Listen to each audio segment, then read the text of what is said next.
2월 28일 정치배이 시작합니다. 윤석열, 안철수 후보 측이 단일화 결렬을 놓고 내탓 공방을 벌이고 있습니다. 단일화는 한층 더 멀어지는 모습인데요. 윤 후보 측은 오늘 안철수 후보가 원하는 조건을 다 수용해 합의문을 만들었지만 그쪽이 거부했다고 했습니다. 인수위 단계부터 공동 인사권을 주는 방안을 제안했다는 내용도 공개됐죠. 하지만 국민의당은 수사기관의 허위 조서를 보는 느낌이라며 합의문을 만들지 않았다고 반박했습니다. 대선을 9일 앞두고도 초접전 판세가 이어지고 있습니다.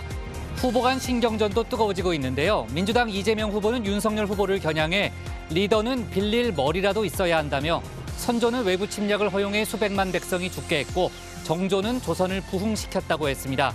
윤 후보도 오늘 외교안보 이슈를 거론하며 도발을 도발이라고 말하지 못한다. 운동권 정권이라서 그렇다고 공세를 폈습니다. 논란이 끊이지 않았던 방역 패스가 도입 4개월 만에 사실상 전면 중단됩니다. 정부는 내일부터 식당, 카페, 유흥시설 등에 대한 방역 패스 적용을 일시 중단하기로 했는데요. 4월 시행 예정이던 청소년 방역 패스도 전면 중단됐습니다.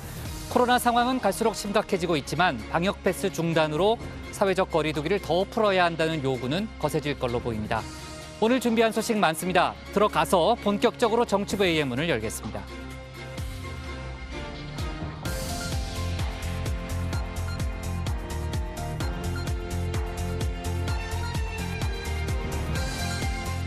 국가대표 정치뉴스쇼 정치배이 시작하겠습니다. 오늘 회의는 신체커 박마커, 류실장 조멘토, 박준혜 수호통역사, 그리고 정치부의 애청자 정혜원 분들과 함께하겠습니다. 속보 실시간 반영하면서 열어놓고 회의를 진행하죠. 자, 오늘도 이제 후보들이 전국 각지를 누비고 있기 때문에 관련된 속보가 많이 들어올 걸로 보입니다.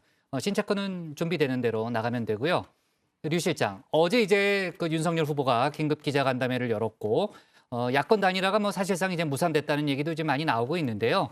국민의힘과 국민의당 사이에 오늘도 진실 공방이 뜨거운 그런 상황이잖아요. 안철수 후보가 오늘 유세장에서 다시 한번 단일화에 대해서 선을 그었죠.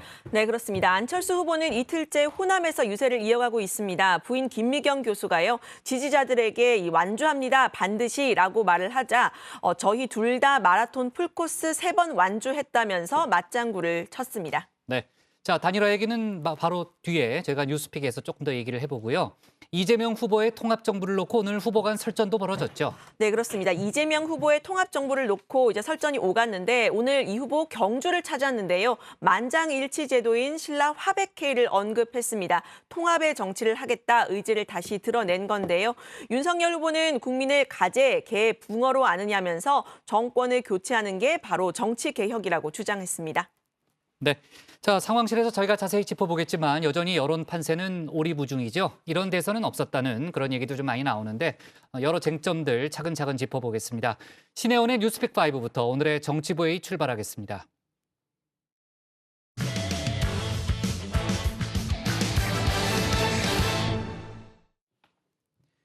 오늘 20대 대통령 선거에 쓰일 투표용지 인쇄가 시작됐습니다.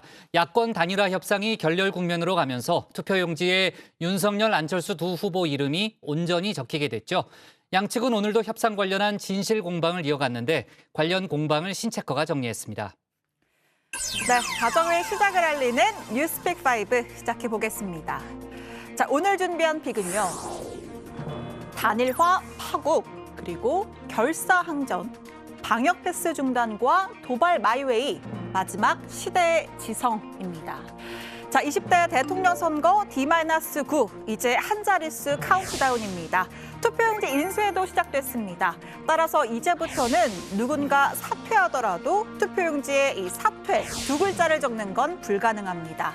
막판 최대 변수로 꼽혔던 야권 단일화는 이렇게 사실상 무산됐습니다. 또 여러 차례 우리 안 후보께 전화 통화를 시도도 하고 또 문자 메시지로 제 입장을 전달하기도 했습니다. 최종 합의를 이루어서 저와 안 후보에게 보고가 됐습니다. 그러나 안타깝게도 단일화 결렬 통보를 최종적으로 받았습니다.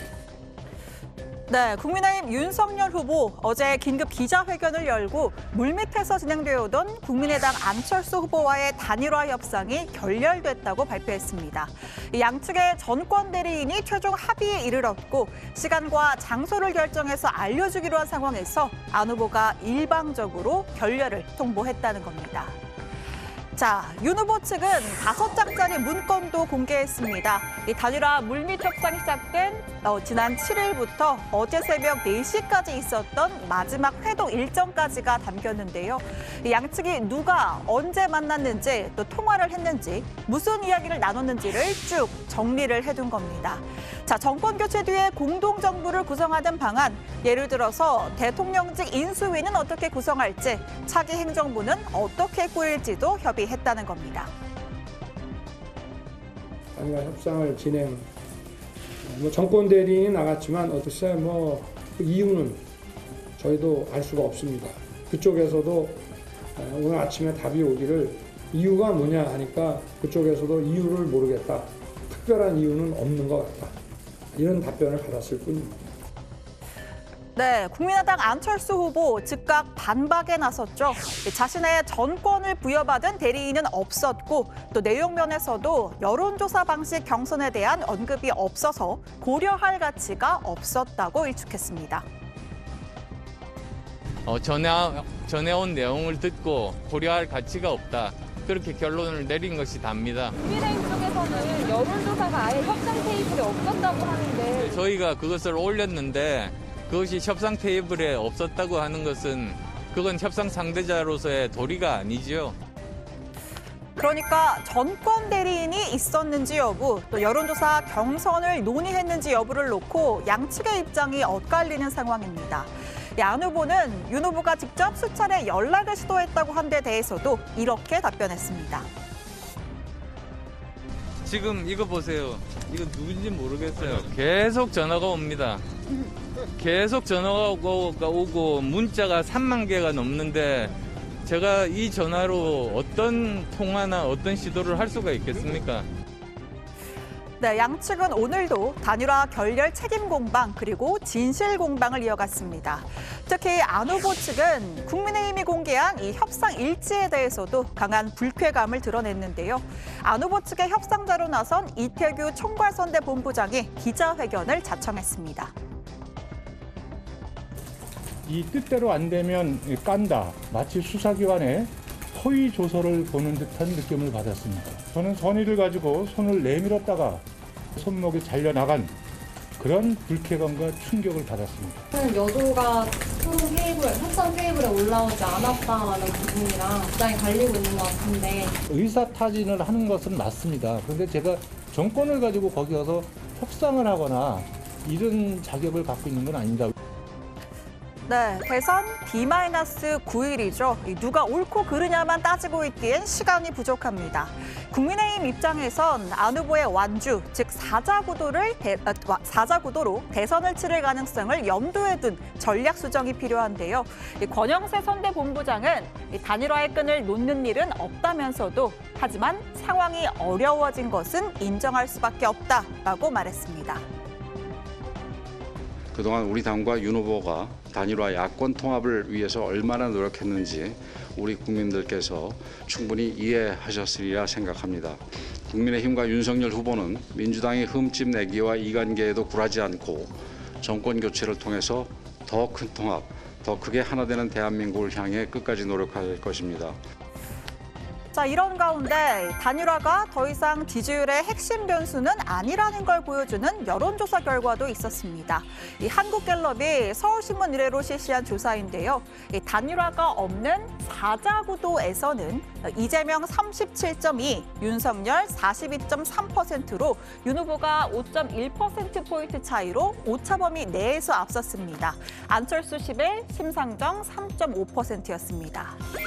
자, 이어서 이번에는 단일화를 가정한 3자 구도입니다. 자, 먼저 소위 윤일화가 이루어질 경우 윤석열 44.8, 이재명 40.4, 심상정 7.8%고요. 1, 2위 간의 격차가 4.4%포인트입니다. 자, 이어서 이 안일화를 가정했을 경우 이 안철수 후보 41.9%, 이재명 38.3%, 심상정 9%, 1, 2위 간 격차 3.6%포인트 차입니다. 자, 이 세 결과를 종합해보면 어느 쪽으로 야권 단일화가 되든 이 후보를 오차범위 내에서 앞서지만 이 격차는 오히려 사자 대결일 때가 더 크게 벌어진다는 겁니다. 지금 아주 팽팽하게 초접전 상태라고 보여집니다. 근데 이제 서울이 이게 어떻게 움직이느냐, 여기가 큰 승부처라고 보여집니다. 자, 오늘의 두 번째 픽은 우크라이나로 가보겠습니다. 결사항전입니다.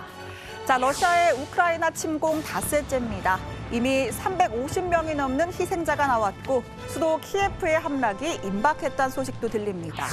탱크와 보병 장갑차, 자주포를 실은 5km 길이의 러시아 병력이 이렇게 키예프를 향해서 진격하고 있습니다.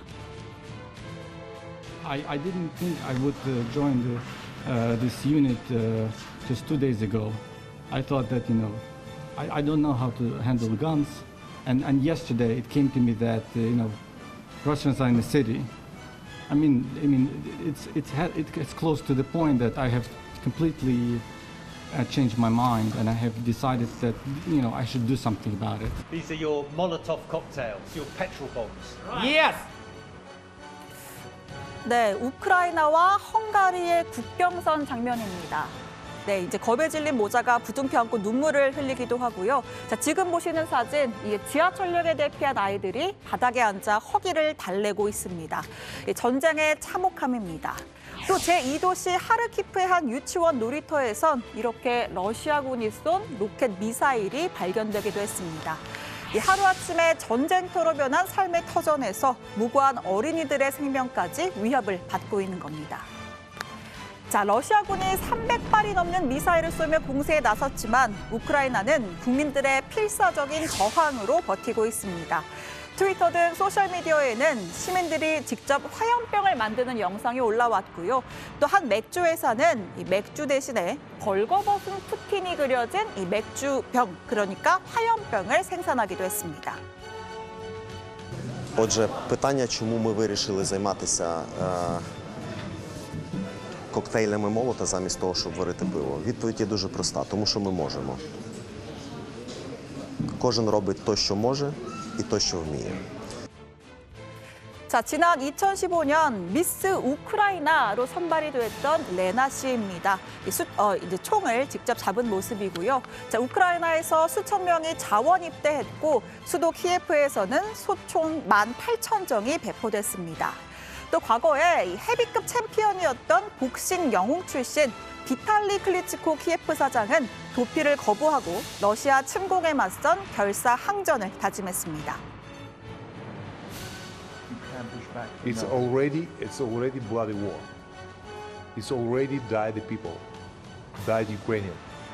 I doesn't have another choice. I have to do that. 자, 우크라이나 젤렌스키 대통령 러시아와 조건 없이 회담하겠다고 했습니다.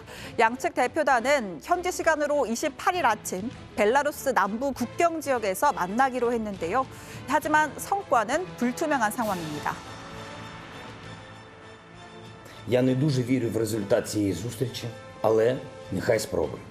Щоб потім у жодного громадянина України не було жодного сумніву, що я. 자, 이런 가운데 러시아 푸틴 대통령 핵 위협 카드를 꺼내 들었습니다. 미국을 비롯한 서방 국가들이 강력한 제재를 통해 러시아의 돈줄 제기에 나서자 급기야 핵 위기까지 거론하고 나선 겁니다.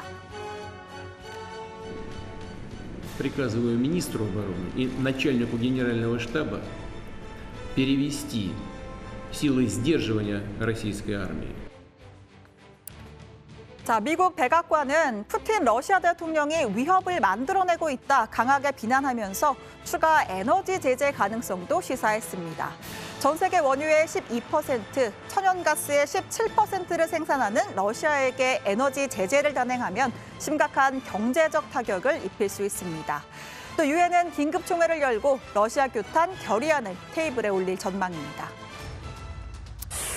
네, 오늘의 세 번째 픽은 방역 패스 중단입니다. 자, 내일부터 이 QR 인증이 사라집니다. 정부가 식당과 카페, 헬스장, 유흥시설을 비롯한 총 11개 다중 이용시설에 적용되는 방역 패스 시행을 잠정 중단하기로 했습니다. 자, 며칠 전 대구법원에서 이 방역 패스 집행정지 신청이 인용됐을 때 정부는 즉각 항소하겠다 강하게 반발을 했었죠. 자, 그런데 왜 이렇게 갑작스럽게 입장을 바꾼 걸까요? 방역 패스의 필요성에 대한 논란과 갈등이 커지고 법원 판결에 따라 지역적 혼란도 발생하고 있고요.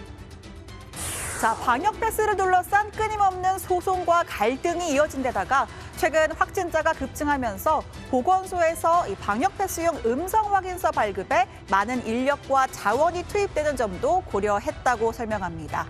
다만 일각에서는 정부가 돌연 지침을 바꿔 국민들에게 혼란만 가중시킨다는 지적도 적지 않습니다. 정치권과 언론 등의 문제제기도 지속되어 왔습니다. 또 이렇게 정부 스스로 정치적 고려도 인정한 셈인데요. 자, 그러고 보니 여야 대선 후보들 일제히 방역 패스 철회를 주장한 바 있습니다. 오늘 민주당 이재명 후보는 정부의 방역 패스 철회 결정을 환영한다는 입장 추가로 밝혔습니다. 자, 오늘의 네 번째 픽은 도발 마이웨이입니다. 자, 한반도 안으로는 대선이, 이 바깥으로는 우크라이나 사태로 긴장감이 감도는 상황이죠. 북한은 어제 평양 이 수단 비행장 일대에서 동해상으로 또 한 발의 탄도미사일을 발사했습니다. 정찰위성 개발을 위한 중요 시험이라고 주장했는데요. 고도는 약 620km, 비행거리는 300km에 달해서 준중거리 탄도미사일 북극성 2형과 궤적이 유사합니다. 정상 각도로 쐈을 경우 주일 미군 기지까지 사정권에 들어가서 일본은 물론이고 미국도 민감하게 받아들일 수밖에 없습니다. 자, 베이징 올림픽 기간 잠잠했던 북한, 다시 무력 시위를 본격화하는 양상입니다. 북한의 이번 미사일 발사는 우크라이나 상황하에 국제사회의 관심 환기를 위해 강대강 기조를 시연한 것으로 보이며 우리 군은 북한의 추가 미사일 발사에 대비해야 합니다. 자, 오늘의 마지막 픽, 시대 지성입니다. 자, 이어령 선생이 지난 토요일 향년 89세로 별세했습니다. 기성문단을 강렬한 언어로 비판한 문학평론가이자 시인이었고 또 언론사 논설위원, 초대 문화부 장관 등을 지내면서 시대의 지성으로 불렸습니다. 자, 그의 마지막 가는 길에는 쉬지 않고 쓴 160여 권의 저작이 남았습니다. 마지막까지도 두려워 말라, 내가 올라타면 너는 천리마가 되는 것이다. 이렇게 젊은이들을 향한 메시지도 남겼습니다. 장례는 문화체육관광부장으로 엄수되고요. 오는 3월 2일 국립중앙도서관에서 연결식을 거행합니다. 남들보다 나는 행복하다. 남들은 죽음이 끝이지만 나는 글을 쓰는 사람이니까 죽음에 다가오더라도 그 죽음을 내가 글로 쓸 수 있지 않냐. 한 발자국 더 갈 수 있다 했다. 네, 월요일의 뉴스픽은 여기까지입니다. 들어가서 원픽 꼽아보죠. 뉴스픽 5였습니다. 네, 자, 우크라이나 사태, 지금 이제 우크라 시민들의 이제 격렬한 저항이 뒤따르면서 글쎄요, 뭐 푸틴 대통령의 전략에 뭐 큰 차질이 빚어졌다는 그런 얘기들도 좀 많이 나오고 있고요. 자, 조금 전에 그 주한 러 대사 안드레이 쿨릭 주 러 대사가 기자간담회를 했다고 하네요. 지금 이제 관련된 속보가 지금 막 들어왔는데 한국이 제재에 동참한 데 대해서 깊은 유감이다라는 입장을 밝혔고요. 한국과 러시아 간의 관계 발전의 추세가 바뀔 것이다라는 그런 얘기를 했다고 합니다. 또 남북러 간의 여러 가지 프로젝트에도 도움이 안 될 거라는 그런 얘기를 했다고 하고요. 우크라이나 사태 관련한 국제사회의 여론이 굉장히 안 좋게 돌아가고 있고 또 우리 정부도 이제 제재에 동참하기로 이제 결정한 이후에 관련된 기자회견을 조금 전에 이제 주한 러시아 대사가 열었다는 그런 속보가 막 들어왔습니다. 자, 단일화 얘기 좀 이어갈게요. 오늘 선거용지가 인쇄가 됐습니다. 아까 이제 뭐 신채 것도 설명했지만 이제 투표용지에 사퇴 두 글자를 박는 것은 이제 불가능해졌죠. 국민의힘에서는 뭐 여전히 이제 단일화의 끈을 놓지 않겠다라는 발언을 했지만 뭐 정치권의 여러 가지 이제 일반적인 분석을 봤을 때 단일화가 좀 어려운 국면으로 가는 거 아니냐라는 그런 얘기가 좀 나오고 있고요. 두 당의 진실 공방은 오늘도 아주 뜨겁게 벌어졌죠.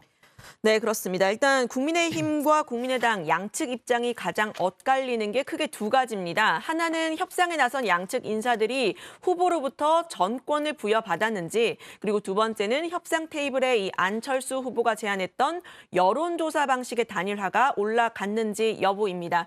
일단 국민의힘 권성동 의원은요, 물밑 논의가 오간 세계 채널 어디에서도 여론조사 경선 방식에 대해서는 얘기가 나오지 않았다고 주장했습니다.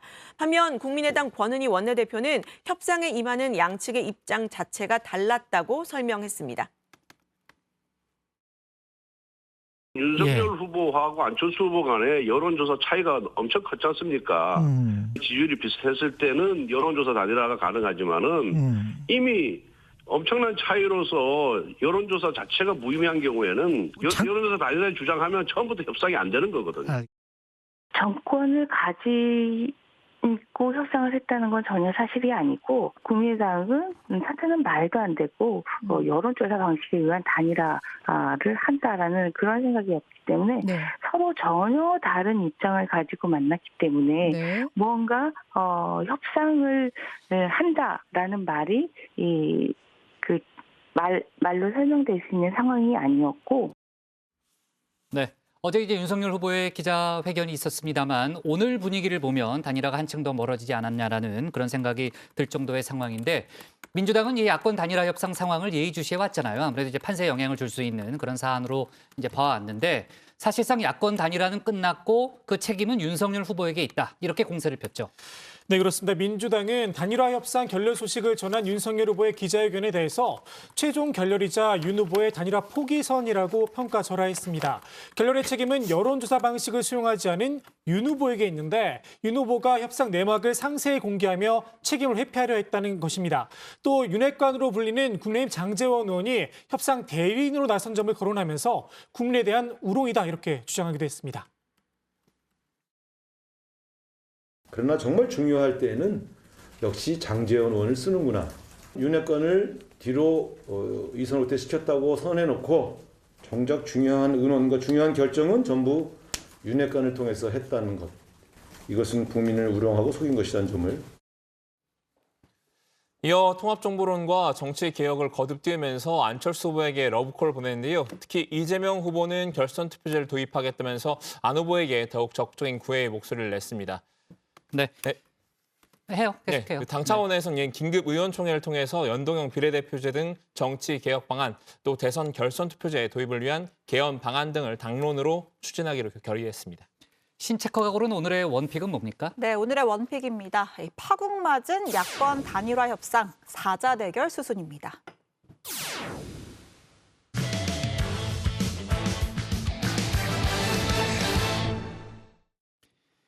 대선이 열흘도 채 남지 않았는데 여전히 판세는 안개송입니다. 오늘 나온 여론조사 내용 상황실에서 자세히 분석을 해보고요. 후보들 간의 설전도 점점 더 거칠어지고 있는데 관련 내용을 국회 상황실에서 자세히 짚어봅니다. 네, 대선을 9일 그리고 사전 투표를 나흘 앞둔 월요일에 국회 상황실, 여론 상황실로 가보겠습니다. 오늘자 리얼미터 조사 결과예요. 민주당 이재명 후보가 39.5%, 윤석열 후보가 42%, 2.5%포인트 차 오차범위의 접전입니다. 좀 더 상징적인 조사 결과도 있습니다. KBS 한국리서치 조사에서는요. 이재명, 윤석열 후보가 39.8%로 소수점 한 자리까지 같았습니다. 정의당 심상정 후보는 1.8%와 3.1%, 또 국민의당 안철수 후보는 8.6%와 8.2%로 한 자릿수 지지율을 기록했습니다. 추세선으로 보면은 저희가 상승세고 윤석열 후보는 정체돼 있다. 당장은 초접전으로 보이지만 만약에 결정적인 악재가 터지지 않는다면 이재명 후보의 상승세가 지속될 가능성이 높다. 특히 수도권을 중심으로 변화의 조짐이 보이고 있다. 저희들이 조금 유리하다고 보고 있습니다. 목적 일방적인 우세가 절대 아닌 만큼 우리도 굉장히 첫째는 최선의 노력을 다하고 두 번째는 우리가 실수하지 않게 조심해가면서 네, 여야의 총괄선대본부장이 모두 우리가 유리하다라고 하고 있는 상황인데요. 이제는 누가 투표장으로 실제 유권자를 끌어올 수 있느냐를 두고 씨름해야 할 상황이기 때문입니다. 얼마나 결과를 예측하기가 어려우냐면요. 같은 기관에 조사를 한 건데 방식에 따라서 결과가 다르게 나오는 경우도 있었습니다. 한국사회여론연구소 조사인데요. 이 자동응답, 그러니까 ARS 방식으로는 이 오차범위 내에서 윤 후보가 앞섰지만요. 전화 면접, 그러니까 사람이 면접을 인터뷰를 해서 방식으로 조사하는 거에서는 이 후보가 오차범위 밖에서 앞서는 결과가 나왔습니다. 통상 이 ARS 방식으로는 적극 투표층인 정치에 관심이 많은 사람들의 표심이, 반면 전화 면접은 중도와 부동층 등 정치에 관심이 좀 덜한 사람들 표심이 반영된다는 분석입니다. 이 엇갈린 조사 결과에서는 양측 모두 숨은 표심, 이른바 샤이 이재명, 샤이 윤석열이 있다, 이렇게 주장하는 근거가 되고 있습니다. 이번 대선이 2000년대 들어서 치러진 여러 대선 중에서 가장 치열한, 굉장히 적은 표 차이로 승부가 갈리지 않을까. 네, 시간이 지날수록 누가 더 유리해진다, 이런 얘기가 나오는 선거도 있지만요. 지금 현재 박빙 판세가 길게 이어지는 이번 선거에서는 그런 선거는 아닌 듯합니다. 이재명, 윤석열 후보 모두 사전투표 첫날 투표를 하겠다고 했는데요. 보시다시피 사전투표 도입 이후에 투표율 점점 높아지고 있는 추세입니다. 지방선거는 좀 원래 낮은 편이라서요. 일단 신분증만 있으면 아무 데서나 투표를 할 수 있고 이틀 동안 진행이 되기 때문에 이 사전투표 더 편리한 건데요. 이번 투표 현장에는 후보자들이 배우자와 동행을 할지도 관심사입니다. 두 후보가 사전투표를 하려는 이유 좀 살펴보면요. 이 후보는 통상 사전투표에서 민주당이 유리하다고 판단하기 때문에, 그리고 윤 후보는 최근 표심에 공을 들이고 있는 2030 세대가 사전투표를 많이 한다는 생각 때문인 듯한데요. 여기에 더해서 이번에는 코로나라는 변수가 있죠. 윤 후보는 오늘 이런 말을 했습니다. 여러분, 당일 투표만 해서는 이길 수 없습니다. 선거날에 코로나 확진자가 수십만이 나온다고 발표해서 여러분들 당일날 투표 못하게 막을 수 있습니다, 여러분. 네, 막판 최대 변수는 역시 단일화입니다. 앞서 뉴스픽에서 보셨듯이요. 윤석열, 안철수 후보 어제 단일화 결렬을 정식으로 선언을 했죠. 하지만 누가 더 책임이 있는지, 후보 간 또 양당 간의 앙금이 어떻게 드러나는지에 따라서 한 표를 결정한 유권자들도 분명히 있을 겁니다. 어제 오선 유세를 취소하고 단일화 결렬을 선언한 윤 후보는 기자회견을 마치자마자 경북 포항으로 달려갔습니다. 대구, 경북, 그러니까 TK 지역은 국민의힘의 지지세가 강한 곳이죠. 그야말로 지지층 결집에 나선 건데요. 시작부터 어퍼컷을 날렸습니다.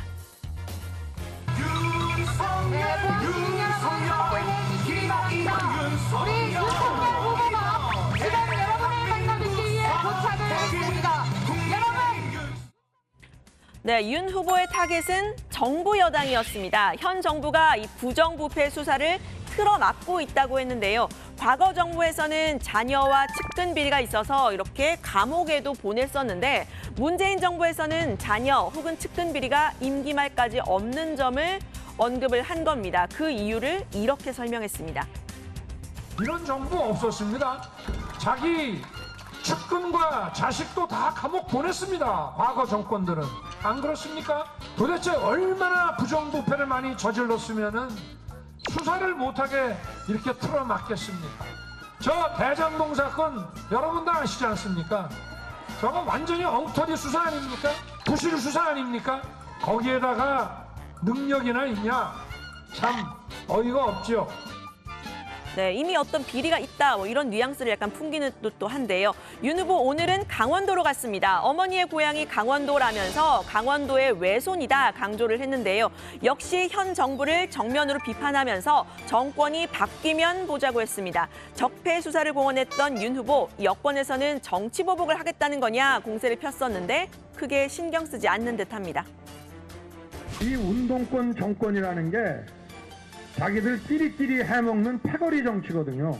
그러니까 자기들끼리 자리 다 나눠갖고 또 이권도 전부 나눠갖고 이번 정부에서 한 저 태양광인이 이런 공사 발주한 거 여러분들 이제 정권 바뀌면 하나하나 한번 보십시오. 누가 다 해먹었는지. 네, 단일화의 또 다른 한 축이죠. 국민의당 안철수 후보는 어제와 오늘 호남에서 유세를 했습니다. 호남은 민주당 지지세가 강한 곳이지만요. 한편으로는 안 후보의 국민의당이 2016년 총선에서 초록 바람을 일으켰던 곳이기도 합니다. 안 후보는 이곳에서 국민의힘 계열의 인사들이 있던 바른정당과 합당을 해서 바른미래당을 만들었던 걸 반성한다고 했습니다. 정말 제가 여기서 사죄드립니다. 제 생각이 짧았습니다. 왜 그랬느냐면 그것은 급하게 할 일이 아니었던 겁니다. 그것은 광주 시민 한 분 한 분 찾아뵈면서 제가 왜 그 일을 하는지를 설득을 시키는 일을 했어야 했습니다. 네, 이 바른미래당, 국민의힘의 대선 후보로 나섰던 유승민 전 의원과 이렇게 힘을 합쳤었죠. 이번 단일화에서 걸림돌이 됐던 이준석 대표도 바른미래당 출신입니다. 갑자기 4년 전에 합당을 언급한 이후 안 후보가 결국 하고 싶었던 말은 이번 국민의힘과의 후보 단일화 혹은 통합에 대한 얘기였겠죠. 선거를 앞두고 급하게 단일화를 하지 않겠다는 뜻으로 풀이가 됩니다. 우리나라 역사상 정당 통합은 빨리 하지 않으면 실패합니다. 여러 가지 방해가 나타나서 성공할 수 없습니다.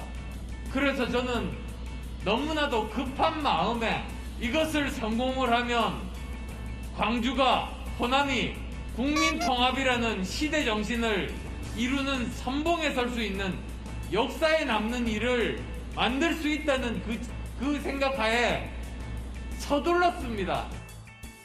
네, 그러니까 윤석열 후보는 이 정부 여당과 이재명 후보를 그리고 안철수 후보는 윤석열 후보를 향해서 이렇게 화살을 겨누고 있는 상황인 건데요. 이렇게 엇갈리는 상황 속에서 이재명 후보 어제 오늘 PK, 그러니까 부산, 울산, 경남, 그리고 TK 대구, 경북 지역을 오늘 찾았습니다.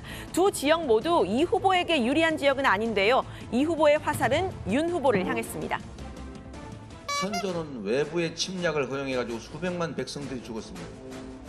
똑같은 조선인데 정조는 조선을 부흥시켰습니다. 이게 리더의 자질과 역량입니다. 국정을 정확하게 알아야 합니다. 모르는 게 자랑이 아니에요. 머리를 빌려도 빌릴 머리라도 있어야 됩니다, 여러분. 네, 그러니까 유능한 리더를 강조를 한 건데 이건 이 후보가 계속 해온 얘기기는 합니다. 그런데 머리를 빌릴 머리가 있어야 한다. 이 말은 이 사람이 해오던 말이죠.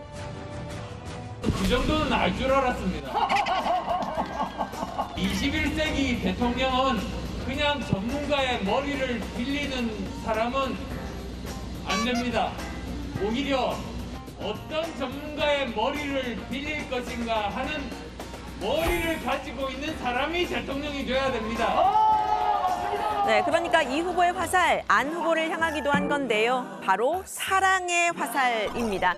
다당제와 정치개혁 해내겠다면서 이쪽이 싫으면 저쪽, 저쪽이 싫으면 이쪽을 선택해야 하는 울며 겨자 먹기 끝내겠다고 했습니다. 그러면서 누구를 포기시키지도 말아야 한다고 했는데요. 안 후보를 향해서 단판, 결단을 요구했던 국민의힘을 겨냥한 거겠죠.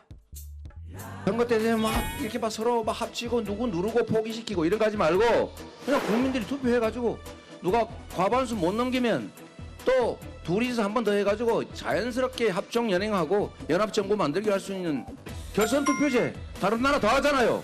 왜 안 하는 거예요? 네, 이재명 후보와 민주당 어제 의원총회를 열어서 정치개혁안을 당론으로 삼겠다 의결하기도 했습니다. 반면 윤석열 후보는 이 민주당이 내놓은 정치개혁안, 국민을 바보 취급하고 또 개울가의 가붕개, 즉 가재, 개, 붕어로 취급하는 거라고 목소리를 높였습니다. 주구장창 5년 동안 집권해놓고 왜 안 하다가 또 선거운동이 시작된 지가 몇 달인데 왜 안 하다가 대선 열흘 남겨놓고 이런 걸 꺼내는 거는 국민을 바보로 하는 거 아닙니까? 나라의 주인이고 주권자인 국민을 이렇게 바보 취급하고 선거를 공작과 세뇌로서 치르려고 하는 이런 사람들에게 나라 맡겨서 되겠습니까, 여러분? 안 됩니다! 네, 이 후보는 최근 안 후보뿐 아니라요. 심상정 후보, 또 새로운 물결 김동연 후보를 향해서도 정치 개혁안을 매개로 한 러브콜 보내고 있죠. 이번 선거에서 국민의힘 총괄 선대위원장을 맡기도 했었던 김종인 전 위원장을 향해서도 이 국가비전과 통합위원회 위원장을 맡아달라고 했다, 이런 보도가 나왔습니다. 지난 6일에 이제 만남에서 있었던 일인데요. 성사가 만약에 됐다면 이 후보와 이낙연 총괄 선대위원장, 김 전 위원장 이렇게 3두 체제가 되죠.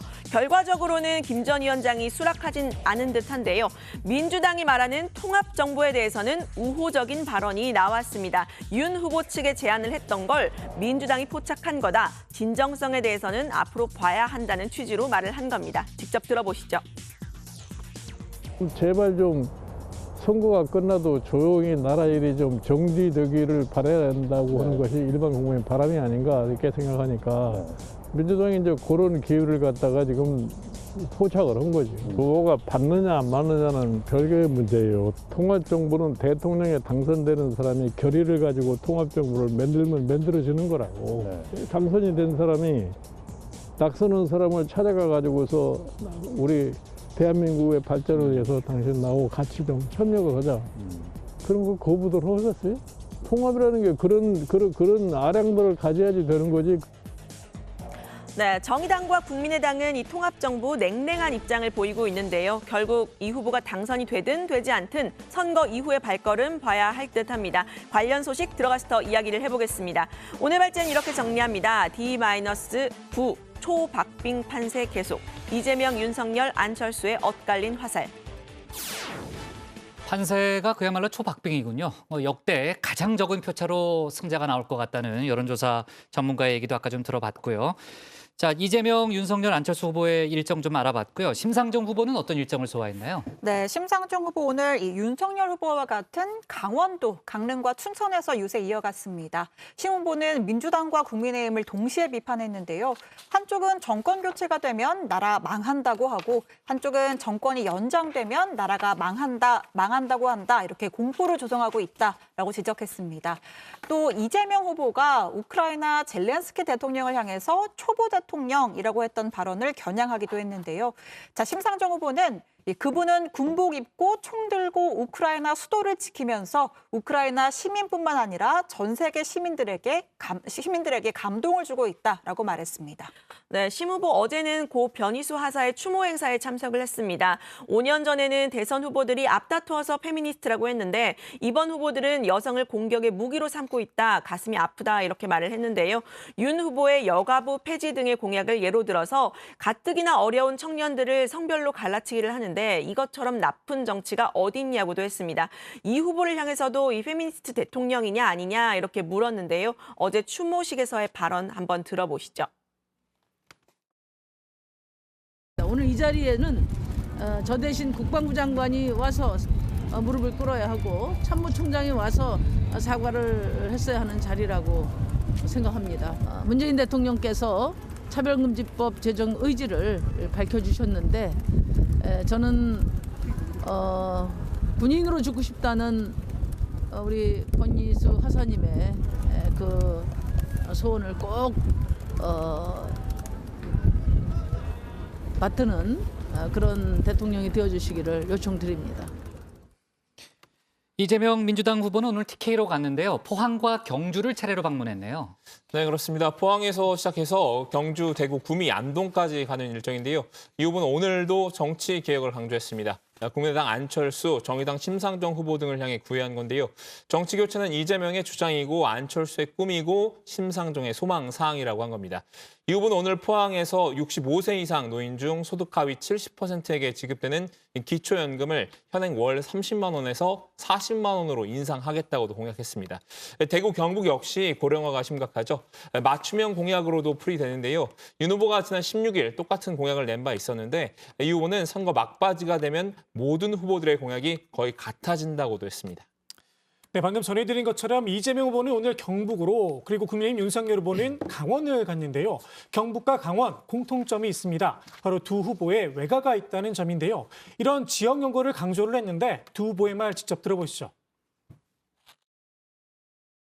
제가 경북 안동에서 태어나서 이곳에서 먹고 자라는데 제 외가들이 주로 우리 어머니는 영양 출신이십니다. 그런데 대구, 경주, 포항에 저희 외가 식구들이 많이 살아요. 제 외가가 이제 능성구시라고 능주구시신데 여기 아마 저 어딘가에 우리 외숙모 계실 겁니다.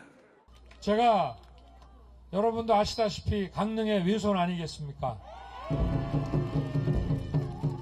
저희 할머니가 이 성남 중앙시장 안에서 가게를 하셨고 국민학교 시절에 방학에 내려오면 제일 먼저 할머니 가게부터 가서 인사드리고 저 어릴 때 추억이 배어있는 바로 이 장소에서 우리 시민 여러분들 모시고 대통령 선거 유세를 하게 돼서 정말 영광입니다.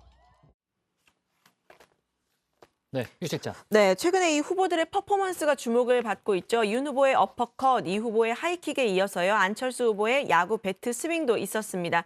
이 후보는 오늘 경주 황리단길에서 자전거를 타고 유세장에 입장을 하기도 했는데 직접 한번 보시죠. 네, 안녕하세요.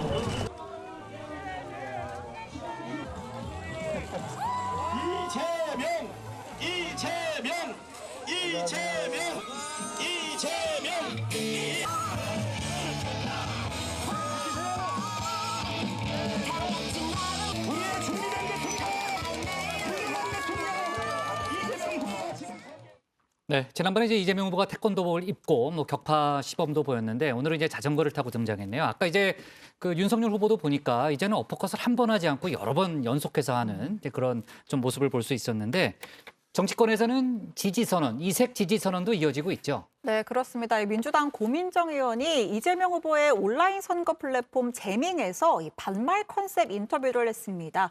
자, 이 후보의 첫 인상에 대해서 싫었다 이렇게 반말로 대답을 하는데요. 자, 2017년 경선 당시에 문재인, 이재명이 후보였으니까 이렇게 상황을 부연하기도 했습니다. 자, 고 의원은 이재명 후보에 대해서 젊고 자신감 있고 패기 넘치는 느낌이 있다. 말빨이 좋다라고도 평가했고요. 이 후보와 말싸움을 하면 이길 수가 있느냐라는 질문에는 고 의원 내가 이긴다 이렇게 답변했습니다. 네, 지지 선언이라기보다는 당선 가능성을 언급한 인사도 있었는데요.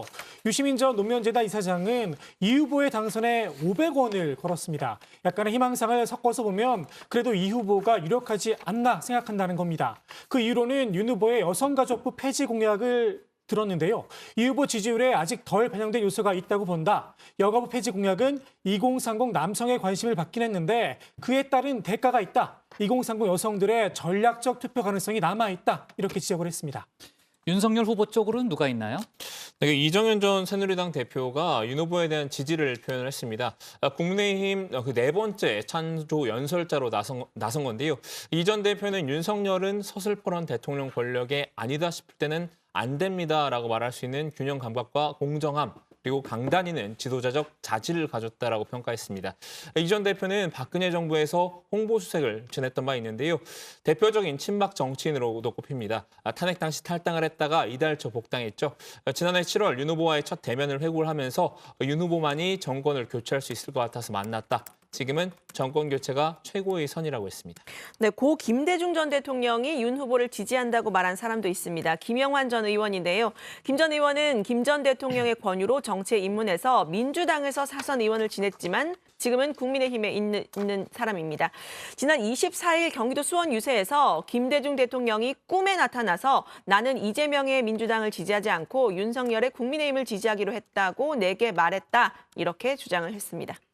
네, 자 오늘 발제 이렇게 정리하겠습니다. D-9 초박빙 판세, 이재명, 윤석열, 안철수의 엇갈린 화살로 제목을 잡겠습니다. 다음은 박준우 마커의 주민으로 갑니다.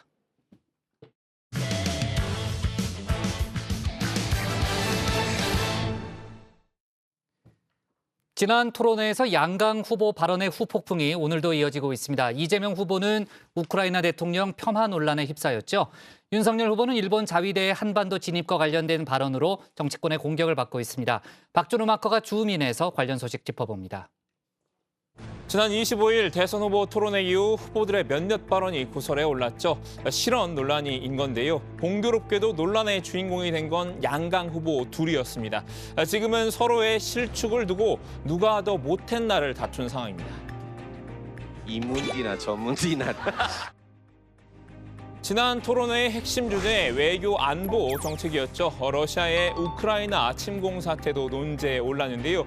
문제가 된 건 이 후보의 이 발언이었습니다. 6개월 초보 정치인이 대통령이 돼서 나토가 가입을 해주지 않으려고 하는데 가입을 공언하고 러시아를 자극하는 바람에 결국은 충돌했죠. 물론 이 후보의 방점은 초보라는 단어에 찍혀 있었습니다. 윤 후보를 겨냥한 말이었는데요. 하지만 그 뉘앙스상 러시아의 침공을 우크라이나 대통령의 탓으로 돌리는 것처럼 해석될 여지가 있었죠. 결국 이 후보는 거센 후폭풍에 직면했습니다. BBC 생방송 연결 도중 귀여운 방송사고로 유명세를 탔던 인물이죠. 부산대 로버트 켈리 교수입니다. 미국 출신의 국제 정치학자인데요. 이 후보를 향해 수치스럽다라는 트윗을 남겼습니다. 특히 해외 유명 커뮤니티에서도 이 후보의 발언은 도마 위에 올랐는데요. 해외 네티즌들은 일제히 이 후보를 비난했습니다. 내 혈통의 절반이 한국인 게 부끄러운 적이 없었는데 이 발언은 부끄럽다. 그리고 히틀러가 폴란드를 침공했을 때 그건 폴란드의 잘못이란 말과 다를 게 뭐냐. 이런 반감을 여지없이 드러내는데요. 국민의힘 이런 기회를 놓칠 리 없었겠죠. 윤석열 후보는 똑같은 논리로 이 후보를 공격했습니다. 우리가 한말에 일본을 자극해서 일본의 식민지가 됐습니까? 그러면 힘 가지고 남의 나라 침공하는 거는 약자가 자극해서 일어난 일입니까? 이 후보의 발언이 외국에서 논란이 됐다는 점도 지적했는데요. 다소 격한 표현을 동원했습니다. 경험 없는 대통령이 러시아를 자극해서 이렇게 됐다라고 외국의 국가 원수를 이렇게 또 모독을 해서 대한민국 정치판에 죽자고 항전하고 있는 외국 대통령을 또 소환을 해댔습니다.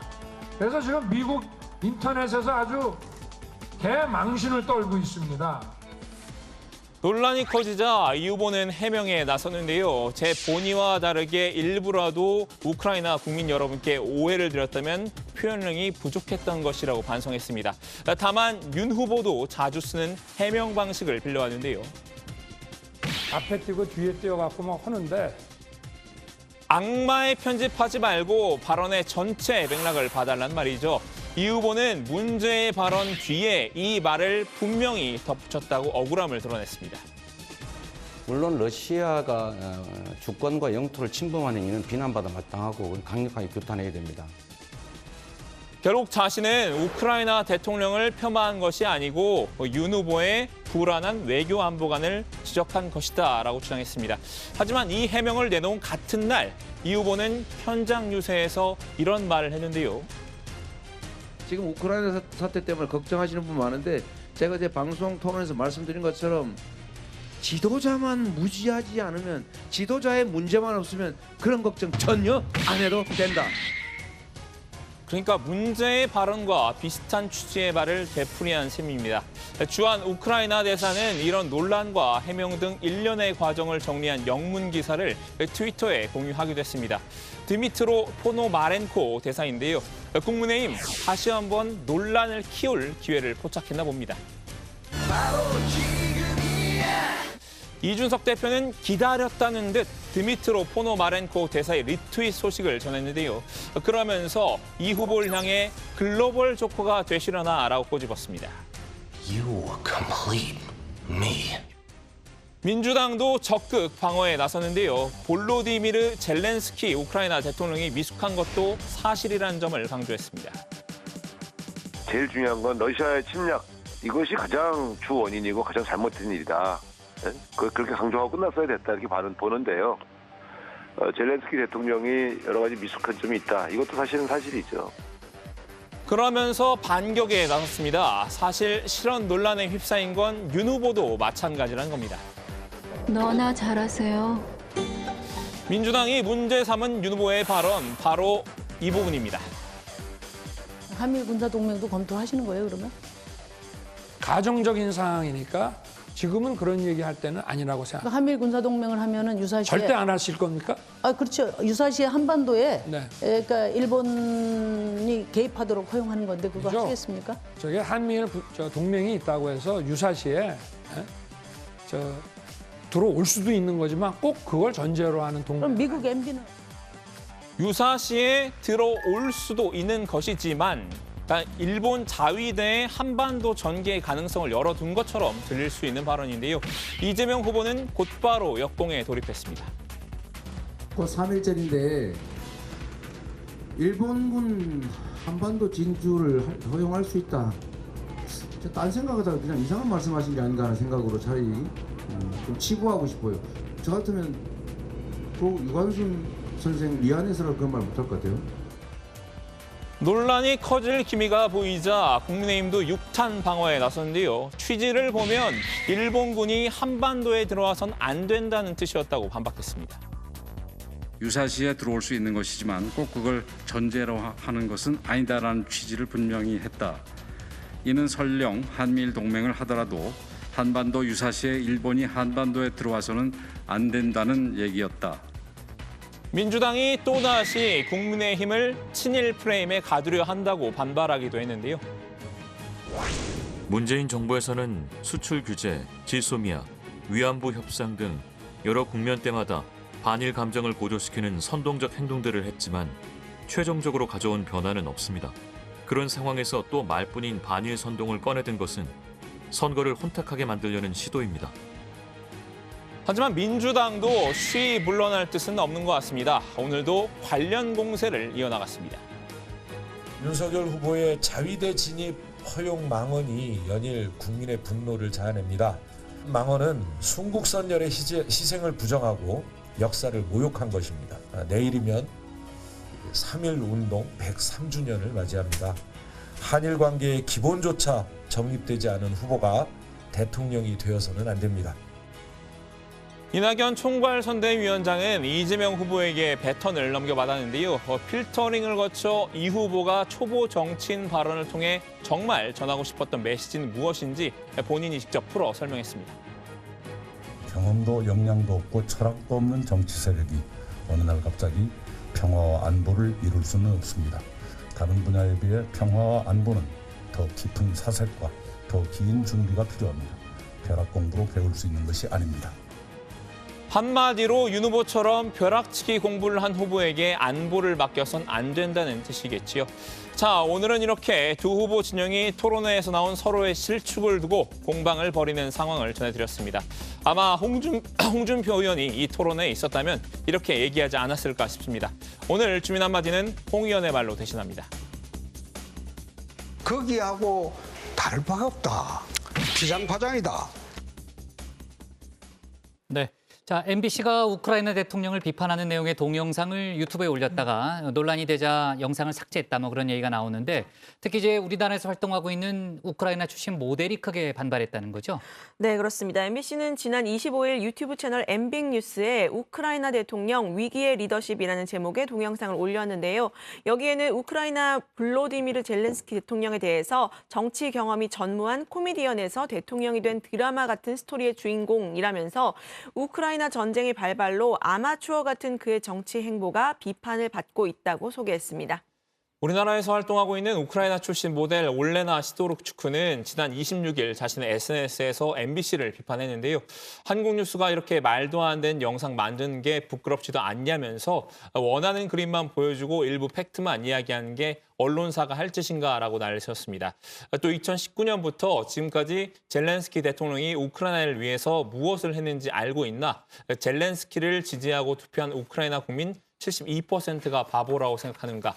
개인 유튜브도 아닌 언론 매체의 이러한 행위는 언론이란 탈을 씌운 가짜 뉴스에 불과하다고 목소리를 높였습니다. 네. 자, 아까 앞서 뉴스픽에서 저희가 잠시 좀 살펴봤습니다만 심상정 후보도 관련된 발언을 했죠. 네, 그렇습니다. 심상정 후보는 오늘 현장 유세 도중에 우크라이나 사태와 관련해 6개월 초보 정치인이 러시아를 자극하는 바람에 충돌을 했다는 이재명 후보의 발언을 겨냥했는데요. 한번 들어보시죠. 우크라이나 대통령 젤린스키라는 분이 군복 입고 총 들고 우크라이나 수도 지키면서 전 세계 시민들이 감동하고 있습니다. 저도 대통령 후보로서 정말 마음이 숙연해졌습니다. 대통령이라는 자리가 뭐 하는 자리인가? 정말 국가가 위험에 처하고 국민들이 위태로울 때 생명, 목숨 걸고 맨 앞에 선두에 서서 나라 지키고 국민 지키는 게 대통령 아닙니까, 여러분? 이번에 대통령 후보로 나오신 분들이 정말 우크라이나 사태를 보면서 대통령이란 누구인가? 나는 무엇을 준비해야 하나? 자문하는 그런 성찰의 시간이 되었으면 좋겠습니다. 심 후보는 전쟁은 침략한 자의 책임이다. 침략 전쟁은 인류의 적이라는 입장을 분명히 했습니다. 그러면서 저는 우크라이나 침공을 감행한 러시아 푸틴 대통령을 강력히 규탄한다 이렇게 강조했습니다. 심 후보가 오늘 우크라이나 전쟁에 대한 특별 성명을 발표했는데 거기에 윤석열 후보를 비판하는 내용도 있더라고요. 네, 그렇습니다. 이 성명에서 최근 일부 대선 후보들이 미국의 전술핵을 한반도에 배치하거나 미국과 핵무기를 공유하자는 주장을 서슴지 않고 있다. 더불어 중국을 포위하는 쿼드와 같은 다자 연합에 한국의 편입을 주장하고 심지어 한반도 유사시에 일본의 개입을 허용하는 한미일 동맹까지 주장하고 있다면서 윤석열 후보에게 포문을 열었습니다. 또 중국과 러시아를 상대로 하는 미국의 미사일 방어, 이 MD 체제에도 참여하자고 한다. 대한민국을 아시아의 우크라이나로 만들자는 이야기라고 지적했습니다. 심 후보는 전쟁을 말하는 후보는 마치 미국이 자신들의 핵무기를 우리에게 내어줄 것처럼 호도하고 동북아의 세력 균형과 안정을 해칠 수 있는 도발적 언행도 서슴지 않는 위험한 정치인들이다. 동북아 지정학을 뒤흔드는 그들은 그 국군 통수권자의 자격이 없다고 비판했는데요. 그러면서 우리는 동북아판 헬싱키 체제를 선도하는 평화선도 중견국의 면모를 갖추는 외교 강국을 지향해야 할 때라면서 저는 오로지 국민 안위와 안정을 관리한 정치인, 온몸으로 평화를 구현하는 평화 지도자의 길을 가겠다고 다짐했습니다. 조멘토 이재명 후보가 오늘 유세에서는 러시아의 침략 행위 쪽에 더 무게를 실어서 얘기를 했다는 거죠? 네, 그렇습니다. 이 후보는 우크라이나 대통령 폄하 발언 논란을 의식한 듯 러시아 행위를 결코 용납해서는 안 된다 비판을 했는데요. 러시아는 자신의 이익을 위해 군사력을 동원해 타인의 살상을 가하고 파괴 행위를 감행했다 이렇게 말했습니다. 또 선제 타격론과 사드 추가 배치 등을 언급한 윤 후보를 겨냥한 발언도 이어갔습니다. 이 후보는 강력한 국방력으로 전쟁의 위협이 사라진 나라, 국민의 힘을 모아 평화를 지키고 그 속에서 경제가 활력을 찾는 나라, 평화의 대통령이 되겠다 이렇게 말했습니다. 네, 자 앞서도 저희가 여러 발언을 봤지만 윤석열 후보는 오늘 이제 우크라이나 발언 집중적으로 비판을 했죠. 자 오늘 주민 제목 이렇게 정리하겠습니다. 우크라이나 폄하 자위대 망언 누가 더 잘못했나 고긴개긴 공방으로 제목을 잡겠습니다. 다음은 조익신 멘토의 톡 쏘는 정치입니다.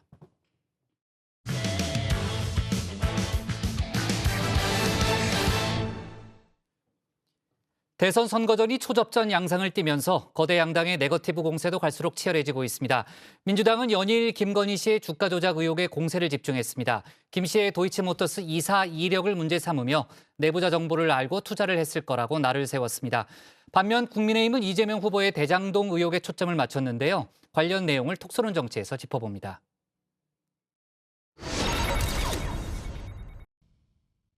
단언컨대 윤석열 후보는 김건희 씨의 주가 조작 때문에 낙선될 것입니다. 뱉어놓은 말을 지키려는 걸까요?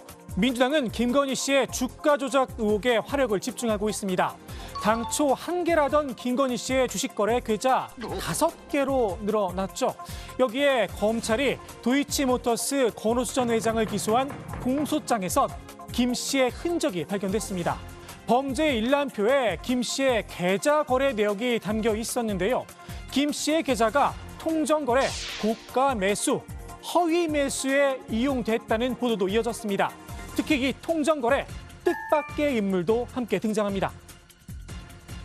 저희가 이제 범죄 일람표를 확인해 보니까 실제로 그때 던진 10만 주 중에 6만 주 정도는 우호 세력들이 이른바 주가 조작을 같이 하는 우호 세력이 샀고 그 6만 주 중에 22,700주는 다름 아닌 모친, 김건희 씨의 모친이고 윤 후보의 장모죠. 이분이 이제 산 거예요. 김 씨의 어머니이자 국민의힘 윤석열 후보의 장모죠. 최은순 씨도 수상한 거래에 동참을 했다는 겁니다. 이제 모녀지간의 통정 거래가 있는 거고, 예. 최은순 씨 같은 경우도 김건희 씨와 똑같은 주가 조작 선수에게 계좌를 맡겨서 한 7억 원어치의 주식을 사고 팔았는데, 재밌는 게 범죄 일람표 1의 첫 줄에 나오는 건 김건희예요. 네. 김건희 씨예요. 네. 근데 범죄 일람표 2의 첫 줄에 나오는 게 바로 최은순 씨입니다. 국민의힘은 어디까지나 추정일 뿐이다 선을 그었는데요. 실제로 주가 조작이 이뤄진 기간은 약 4개월이죠. 통정 거래를 2년 8개월 동안이나 할 이유가 없다는 겁니다. 2년 8개월을 통정매매, 거래매매 했다는 이런 사례를 본 적이 없어요. 중요한 건 이 공소장에는 수익을 누가 얼마 받는지조차 기재도 안 됐어요. 민주당은 김 씨가 주가 조작 선수 A 씨에게 계좌를 빌려준 게 아니냐는 의혹도 제기했었죠. 국민의힘은 주식 거래가 전화로만 이루어졌다며 해당 의혹을 부인했는데요. 전화로 주문을 하면 다 녹취가 된다. 검찰에서도 누가 거래를 했는지 확인이 가능한 부분이란 겁니다. 민주당도 다시 역공을 취했는데요. 검찰의 범죄 일람표상 주가 조작으로 의심되는 거래의 35%가 전화로 이루어졌다는 겁니다. 여기에 김 씨가 권 전 회장의 매수 유도에 따라 홈 트레이딩 시스템을 이용해서 거래한 정황도 있다. 관련 자료를 제시했습니다. 사실 주식 거래 지인의 추천으로 사고 팔기도 합니다. 다만 추천받은 주식이 주가 조작에 이용됐다면 이야기가 달라지겠죠. 중요한 건 김 씨가 주가 조작 사실을 알고 있었느냐 여부입니다. 김건희 씨가 자랑스럽게 도이치모터스 이사라고 등재를 했다라고 하는 건데, 이사했을 경우는 내부자 정보를 알고 주가 조작을 했다라고 하는 그러한 의혹이 대상이 되는 거 아니겠습니까? 국민의힘은 무보수 비상근직이었다며 억측이라고 방어망을 쳤는데요. 민주당은 무보수 비상근이 중요한 게 아니다. 다시 한번 공세를 폈습니다. 비상금 무보수 이사도 법률적으로는 미등기 이사입니다. 이사입니다. 내부자입니다. 국민의힘이 허위 경력이 아니라는 걸 사실을 스스로 인정한 것입니다. 김 씨는 검찰의 소환 요구에 불응하고 있죠. 조사가 필요하니 불렀을 텐데요. 지금으로선 대선 전에 수사가 마무리되긴 어려워 보입니다. 선거 결과와 관계없이 검찰의 수사 결과 지켜보겠습니다.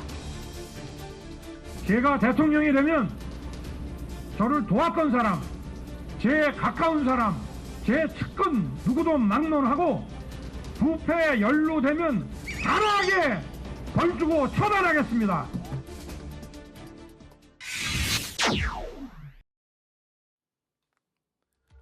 배수로에서 대장동 관련 핵심 문건을 찾았다는 국민의힘.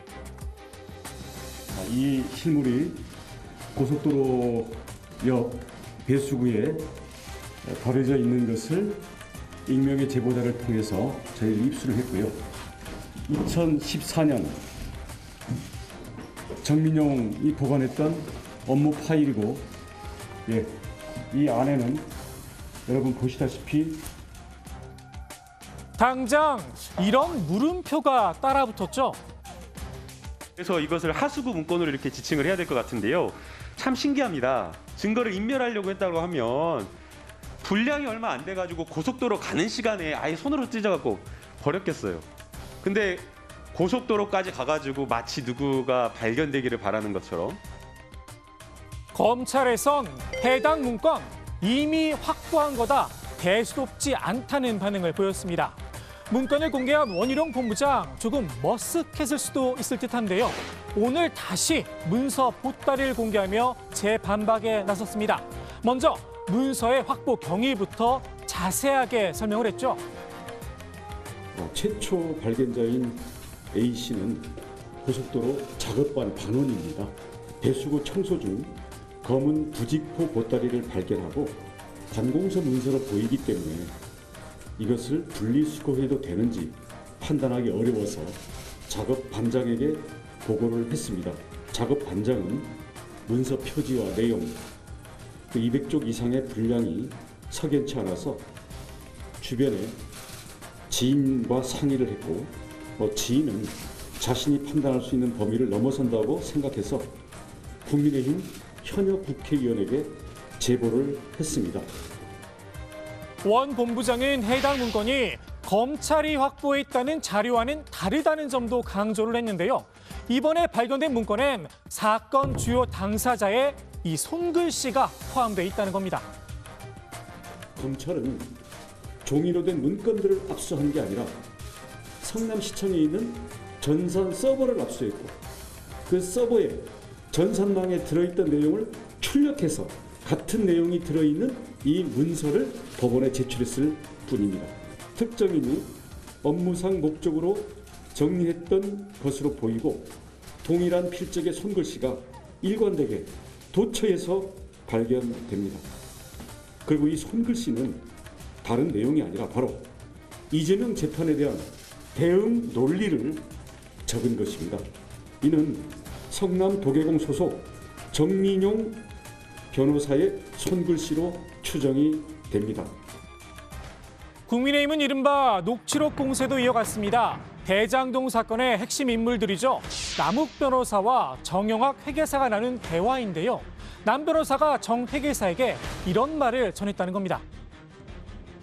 시장님도 나한테 이거는 진짜 너하고 나하고만 알아야 된다. 그림까지 그려가면서 1,000억 원만 있으면 되잖아. 그러면 해결돼. 나는 그러면 대장동이든 뭐든 관심 없어. 네가 알아서 해. 이렇게 얘기하더라고요.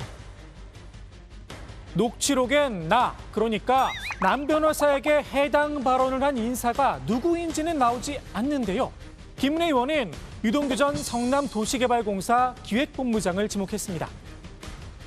이 녹취록이 사실이라면 이재명 후보는 측근이 아니라는 유동규 본부장을 곁에다 불러놓고 그림까지 그려주면서 대장동에 대해서 혹은 일공단에 대해서 이야기를 했다는 거죠. 1천억 원만 있으면 대장동은 관심 없다고 말한 저희는 또 무엇입니까? 이거는 십수년간 기다려온 대장동 원주민들의 가슴을 치는 말입니다. 남 변호사의 검찰 조서 내용도 잇따라 언론을 통해 흘러나왔는데요. 김만배 씨가 유동규 전 본부장에게 준 자금이 이재명 후보의 재선운동에 쓰였을 가능성이 있다. 자신의 말이나 녹취록이 일찍 공개됐으면 여당 후보가 바뀌었을 수도 있겠다. 이런 진술을 했다는 겁니다. 검찰 수사 전 밝혔던 입장과 뉘앙스가 사뭇 다릅니다. 아예 모르죠. 예명식도 없어요. 한 번 딱 봤어요.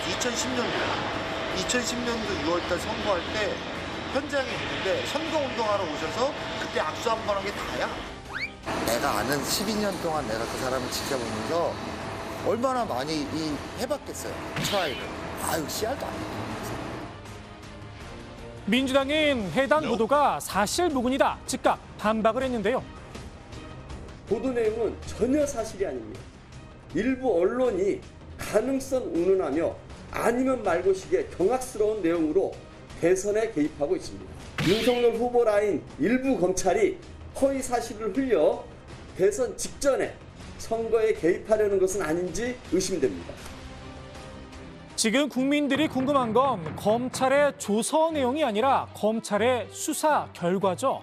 하지만 검찰은 여야 양쪽에서 언론 플레이만 한다는 지적을 받고 있습니다. 정치권에서 특검 노래를 부르는 이유인지도 모르겠습니다. 오늘의 톡소는 한마디 이렇게 정리합니다.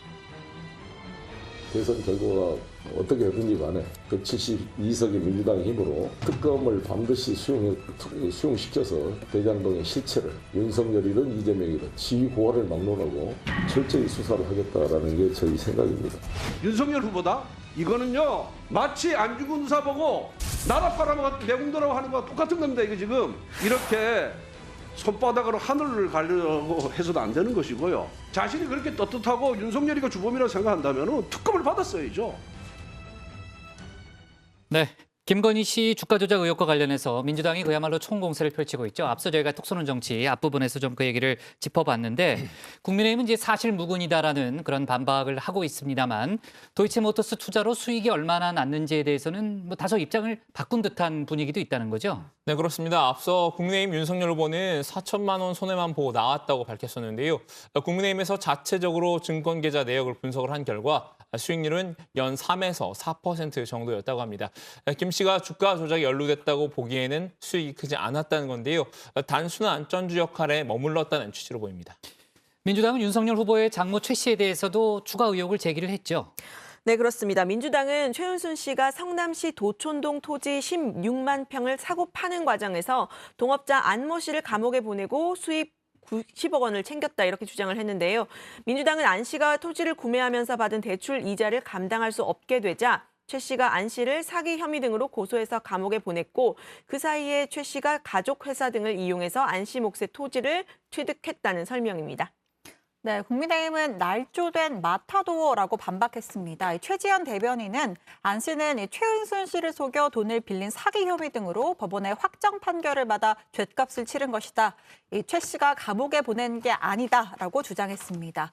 또 안 씨가 최은순 씨를 속여서 도촌동 토지 계약금을 빌렸고 최 씨는 이로 인해서 여전히 큰 손해를 본 상태다. 부동산 차익 90억 원도 터무니없이 잘못 계산된 금액이라고 반박했습니다. 조멘토, 문재인 대통령이 오늘 육군 3사관 학교를 찾았죠.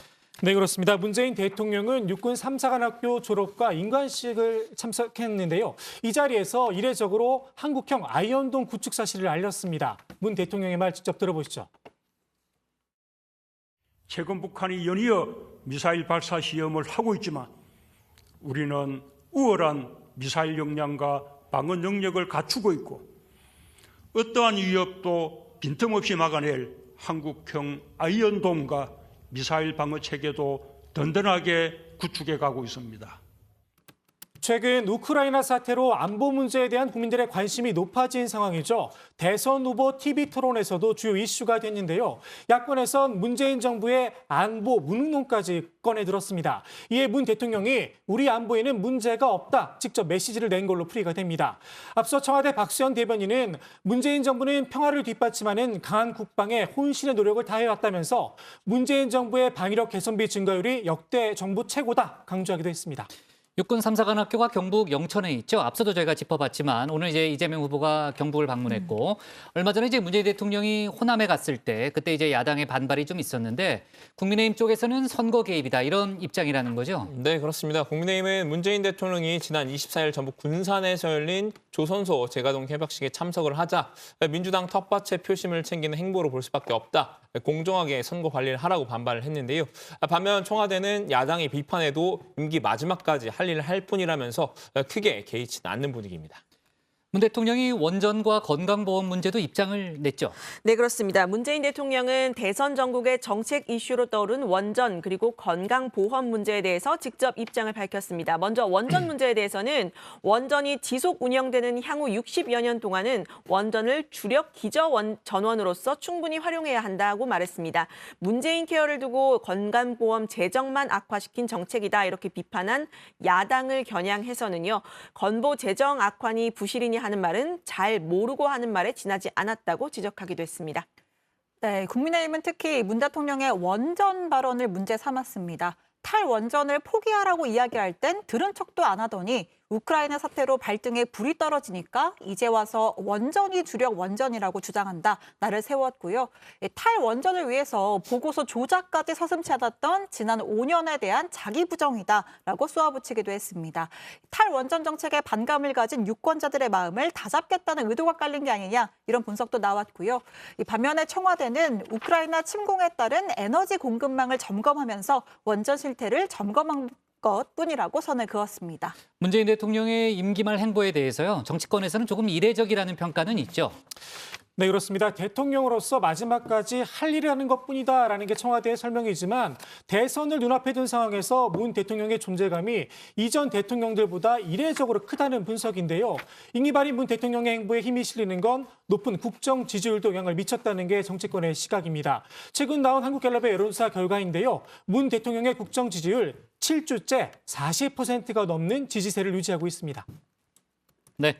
자, 좋습니다. 오늘 톡쏘는 정치 이렇게 정리하겠습니다. 민주 김건희 무보수도 법률적 이사, 국민의힘 이재명 그림 그리며 천억만으로 제목을 잡겠습니다. 자, 오늘 정치부에는 여기까지입니다. 상당히 반가운 소식인데요. 저희가 내일 3.1절에 똑같이 정상적으로 회의를 진행합니다. 문재인 대통령의 3.1절 메시지 상당히 궁금한데요. 저희가 내일 자세히 소개하도록 하고요. 저희는 내일 오후 4시 40분에 다시 찾아뵙겠습니다. 네, 유 실장이 아주 표정이 밝네요. 네, 너무 좋습니다. 네. 3.1절 메시지는 신체커가 네, 그래요. 네.